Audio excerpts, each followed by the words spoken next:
opposition seeks an audience with CARICOM as the heads try to get Roosevelt Skerrit out, as he tries to get Roosevelt Skerrit out of office. And in sport, Barbados Pride to face Jamaica Scorpions in the regional Super 50 final. I'm Nicole Best, and this is the Caribbean in 10 for Friday, February 17. I'll be back with the details in just a moment. Grow your business or promote your event through the services offered by the Caribbean Media Corporation and CaribVision. Our distribution provides a platform on cable, terrestrial television, and websites. We cover carnivals and events from across the region.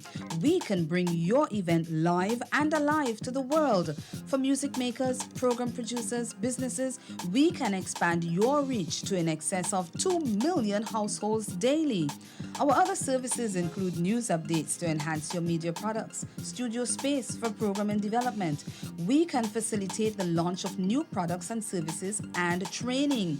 Contact us and we will help you unleash your creative ability, develop products and services, and provide the medium to watch them grow. Contact Loretta Skeet at cmccaribbean.com or call her 1-246-467-1044 or 1-246-253-3889. Call and book your carnival or event today.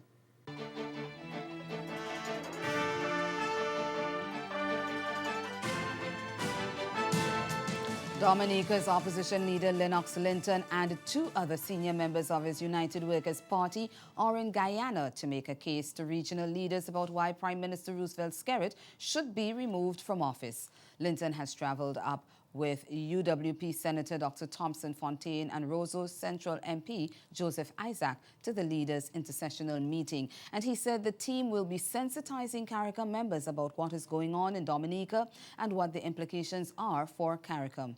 At the opening ceremony of the meeting yesterday, Skerrit thanked regional leaders for showing concern following disturbances that occurred hours after an opposition meeting in Roseau last Tuesday, and he assured them the situation is now under control. But Linton said the Prime Minister was spreading propaganda and seeking sympathy, and the opposition would speak truth to power and say exactly what happened and talk about the situation in the country.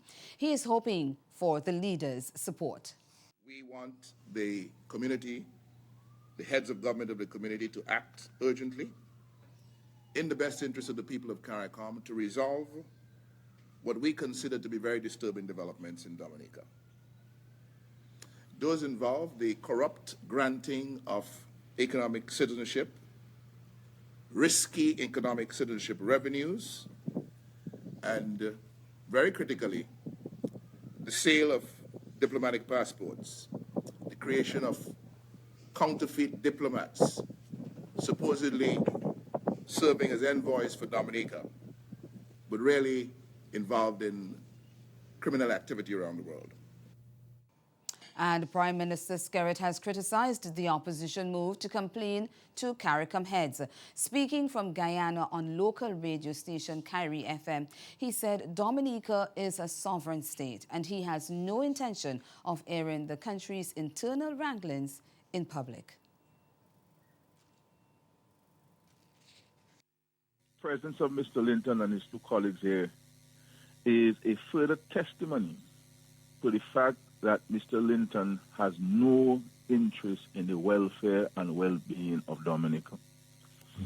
His mad rush to be Prime Minister of the country and his impatience is clearly, as we've said, a danger to Dominica. So he's not here to tell the Caribbean community, you know, we still need help post-Erica. He's not there to say to them, look, we're trying to build homes for the people of Petite Savanne, but in Coolibistry, we need to do some river walls and river training. He's not here to tell them that, you know, we're doing some farm roads, but Marigot needs a couple more farm roads. Skerrit says Linton's showing up in Guyana to try to meet with the heads is in keeping with his modus operandi and shows that he does not care about the people of Dominica. But what I will say to the country this morning is that after meeting with the heads of government, myself as a group, and also those who approached me on a one-on-one, I am more fortified now than ever that there must be a thorough investigation in the disturbances on February 7th. We believe that the country has a right to know what exactly happened, who will respond to, so that this riot and vandalism, which we are not known for, will not happen again. Still in Dominica, another member of one of the country's opposition parties has been taken into police custody as investigations continue into last week's unrest in the capital. Police showed up at the home of Johnson Boston, a stalwart of the Dominica Freedom Party, the DFP, this morning and searched it before taking him away. The DFP was part of an opposition protest that took place in the capital last Tuesday, at which calls were made for Prime Minister Roosevelt Skerrit and his cabinet to resign. Following the meeting, violence engulfed Roseau, and two members of the opposition United Workers' Party were taken into custody earlier this week, but only one was charged. The former deputy leader, Claudius Sanford, was charged with obstruction, while UWP Senator Dr. Thompson Fontaine was released without charge after being questioned about his alleged involvement in a reported coup plot. However, the UWP leader, Lennox Linton, says it is political persecution and insists Skerrit must go. The Caribbean Development Bank is reporting a negative 0.9 average growth in the region for 2016. The assessment was given this morning at the bank's annual review at its headquarters in Barbados. CDB President Dr. Warren Smith said a few of the borrowing economies achieved growth of over 3%, but the overall economic growth remained uneven in 2016. And he says there is still a lot more work to be done in the region to improve the economy. Stay with us. Your midday sport is next. Let's go to St. Lucia and ask Cindy what distinguishes the St. Lucia program. I think by and large, everybody would agree that the programs across the region are very similar. There are a couple of areas in which St. Lucia is slightly different. One of them is that the first of our program is largely developmental.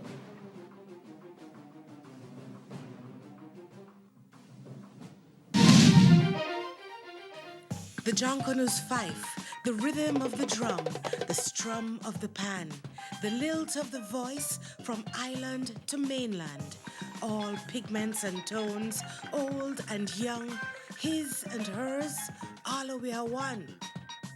You, we, me. This is UE TV.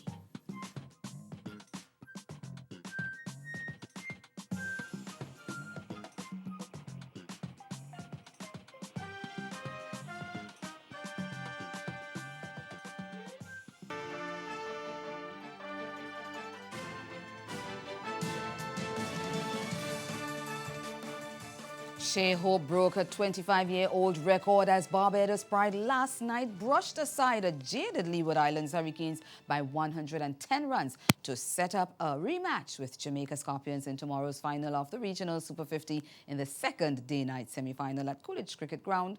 Tournament favourite Pride rattled up a 314 for 7 off their 50 overs, with the right-handed Hope gathering a career best of 125 from 108 deliveries. Opener Craig Brathwaite weighed in with 54. Captain Jason Holder stroked a breezy 26 balls unbeaten. Roston Chase chipped in with 31 and big hit in all-rounder Carlos Brathwaite 27. Of course, you'll have the details of that story in Caribbean Newsline. Have yourselves a good afternoon.